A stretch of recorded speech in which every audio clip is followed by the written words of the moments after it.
Oh, there we go. Should be good to go.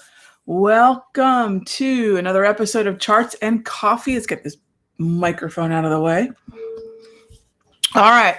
Should be good to go. Great to see everybody. All right. We're good. All right. Excellent. So let's get to it, gang. We're taking a look at the S&P. This is the TradeStation platform and taking a look at the S&P here.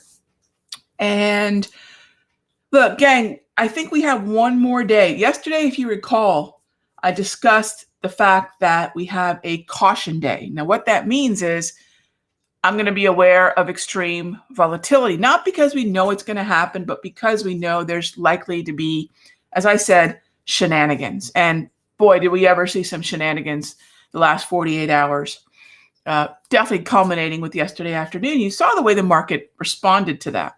Part of me thought, you know what, this might be the dip. We talked about Pitbull lows in previous episodes, but this might be that dip where we have finally some sort of January low, but we're still thinking about what's going to happen in terms of the week of the 11th and the week of the 18th in terms of that seasonal, that composite, 15-year composite, 5-year composite. When we look back at the way that we tend to dip, let me show you here, the way that we tend to dip into the middle of the year. So that's it right there. You see that what I'm pointing out? And this is the NASDAQ, but we can do the same thing with the Dow, with the S&P. Here's the S&P seasonal composite. These are seasonals. This is just a look at what tends to happen. That's all. That's all that this is. It's not a setup in and of itself. It's just a look at what tends to happen. All right. So rocking some extra mild today in my favorite Viking mug. This thing's as big as my head. Extra mild. That's just a light roast from the Java Press folks. So going through my Christmas stash of coffee. That's pretty good. All right, so just keep that in mind. And that's something that's sitting in the back of my head because we've had this move lower. I don't think this is ultimately going to be much of a move lower until we get to that point. So for those of you wondering, all right, Rog, let's get off the fence. Are we going to get that mid-month move? Yes, I still think we're going to get a mid-month pullback, which means it probably makes more sense to be a little bit more intraday, to be a little bit more nimble, to focus on shorter term timeframes a little bit more between now and that week of the 11th. So for me, that means, I'm going to day trade. Do you have to day trade the S&P? No. Can you day trade the NASDAQ, Dow, Russell? Can you day trade the individual stocks? Can you day trade the QQQ, SPY, NDX, SPX? Of course, right? They'll all have their different reasons for being the symbol of choice. In other words, ES versus SPY versus SPX. They all have different edges, and maybe sometime in a future episode, I'll get into why would you look at the SPY versus the ES, or why would you look at micro futures instead of mini futures, or when would you look at the SPX instead of the futures or the ETF? So we can talk about that maybe in a future episode. One of the things that you're going to notice, and this is a narrative that we've seen play out a couple times, and that is this narrative that gridlock, and exactly, who mentioned the gridlock there? Mike, yes. Is there an expectation that gridlock is going to, one, allow for the stimulus checks to go out, the $2,000 stimulus checks, yet not see the corporate rate hikes that clearly the equities markets would hate. And I have this cool graphic, I'm trying to find it, about the historical tendencies based on the structure post-election of the House and, you know, the executive branch and the legislation branch. And if now we've got a clear picture of what the legislative branch is going to look like. Do I have this image? It was a really neat image. Maybe I'll see if I can't find it for tomorrow. But it was a really cool graphic. Darn it. Yeah, I'd love to share it with you guys. And what it shows is historically what the market likes. And kind of to Mike's point, yeah, to a certain degree, it doesn't mind a certain amount of balance, right? Or gridlock. Look, gridlock sounds like it's got so much animosity. It's just a little bit of balance. Gridlock, balance, potato, tomato, right? Okay, so yeah, I'm going to definitely think about the pit below today, tomorrow, even Friday, going into next Friday, but that still leaves a potential pullback. We could see that seasonal between the week of the 11th and the week of the 18th, okay? All right, so let's jump into some requests. And let me grab my charts. There we go. And can we take a look at, I know I saw something with Jets. Pablo, how you doing, Pablo? Can we take a look at Jets? So I love the fact that you're looking at both the tide and the boats. Love it. Jets, or AAL, LUV.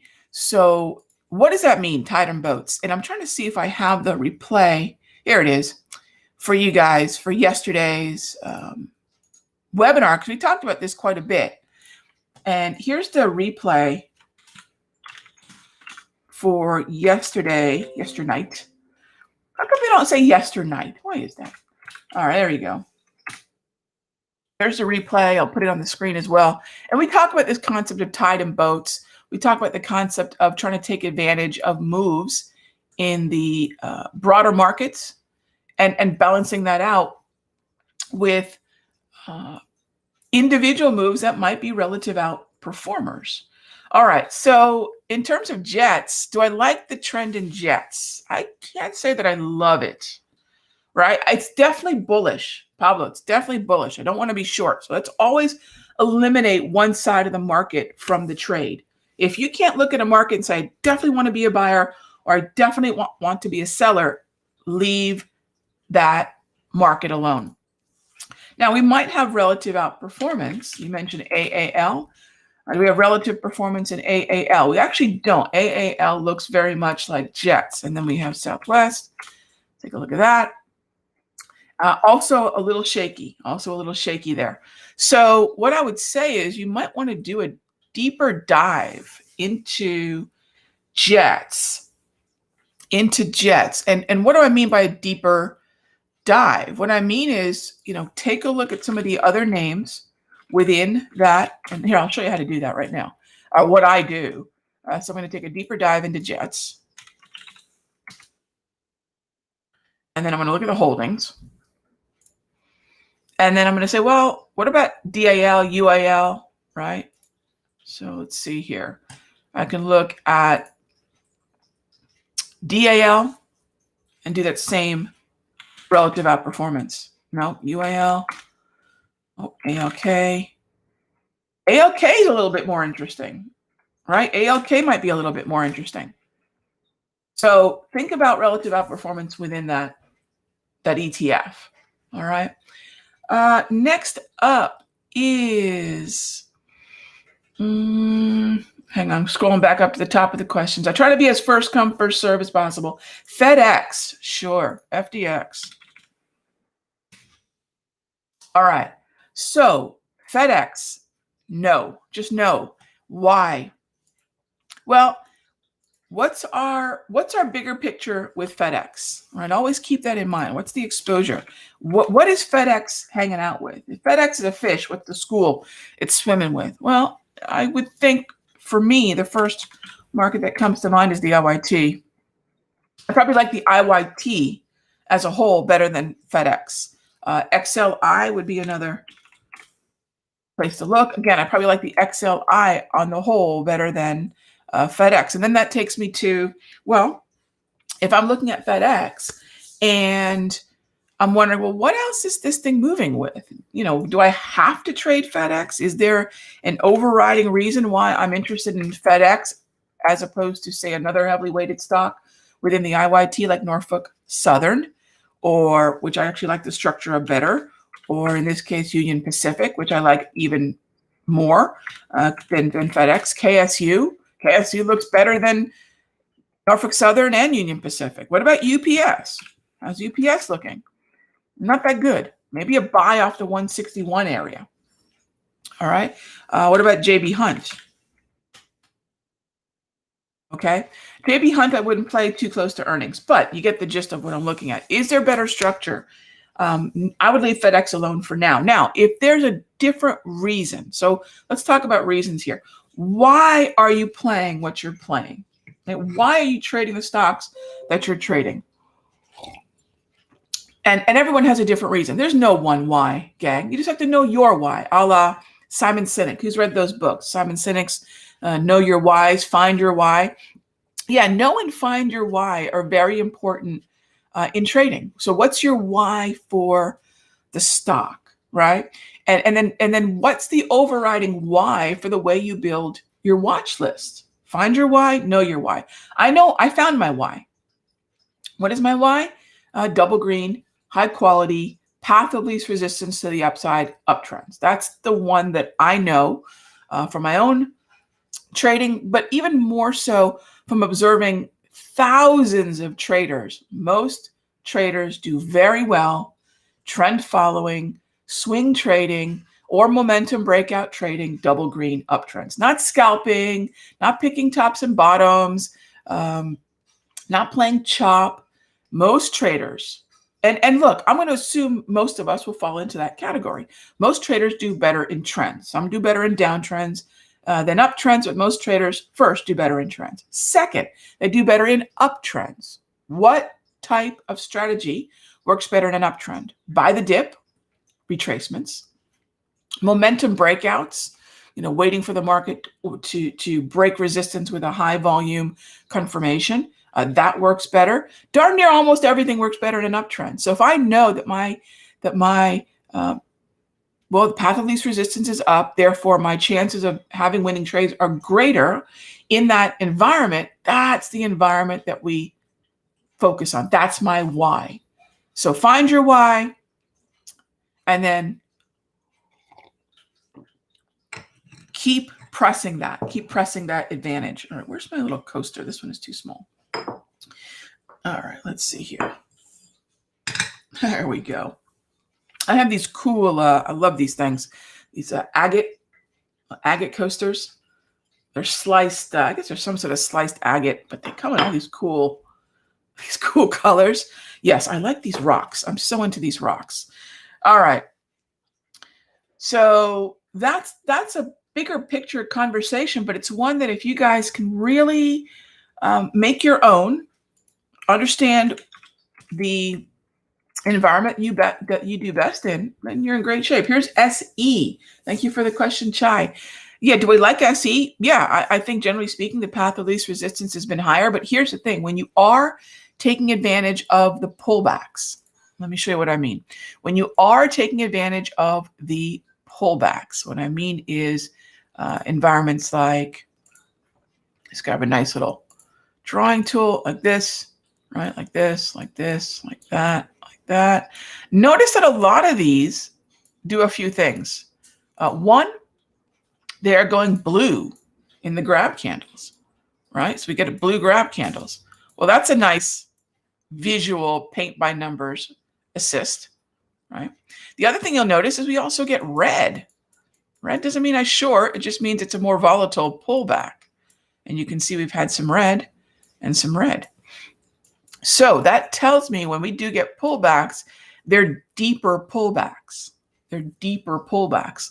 And because that's the case, that we're getting deeper pullbacks, I would say be prepared not to be an aggressive pullback trader. Let the nature of the market tell you how to position yourself in it.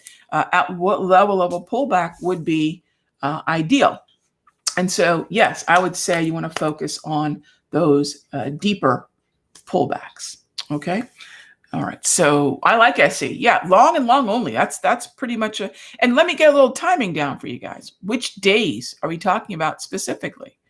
You're talking really about here, the 28th and the 29th. That's the window ideally of opportunity. And then what we saw yesterday, not too bad. But remember, I said, hey, go a little lower in the zone. So rather than being here, maybe in this area. Right? That's what we're talking about on the pullbacks. All right, next up is Skylar asks, hey there, Skylar, quick question. Do I need anything else if I get the quarterly subscription of the Sector Secrets Mastery? Sure, you guys can check out what that is, what I'm doing, what kind of trades we're making, what kind of time commitment you need, what kind of capital requirement. Let me go to the punchline for you guys. About 45 minutes to an hour a day, 5 to 10K is more than enough. And end of day time frames, meaning we're not scalping. We're not doing short-term intraday moves. So something that's going to allow us to take advantage of moves over the course of many days, sometimes many weeks. So you can check that out there. So Skylar asks, in order to make my charts look like yours. So as far as the charts looking like mine, the tools and the indicators that I use mostly in that mastery, they're available in the room drive. So when you become a member, there's a room drive for that room, which I'll be opening up and heading into in about 3 minutes. I've got the futures open today. We're going to be doing some day trading in the futures room, and then I'll be moving over to the Sector Secrets mid-morning.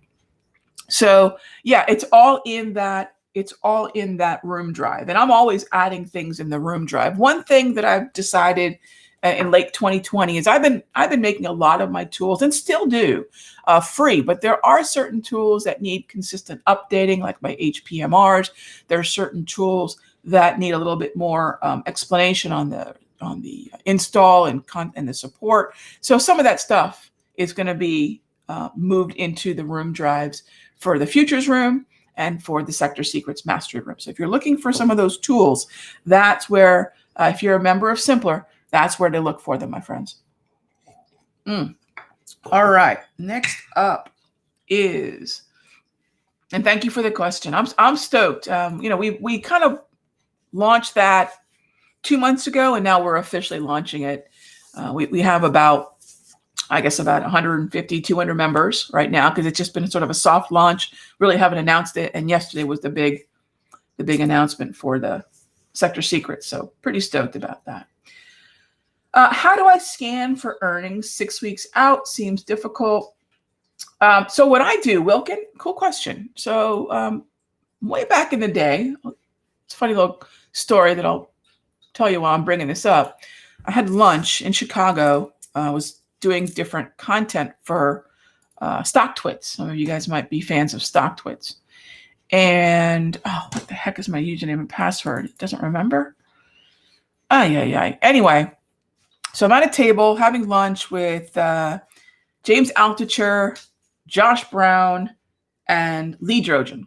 Now, Lee's the one that I'm going to talk about here, because the other two you guys probably have heard of. But Lee goes off and creates this service called Estimize. Love this service. You don't have to pay for it, although they do have a premium version of it now, which is pretty cool.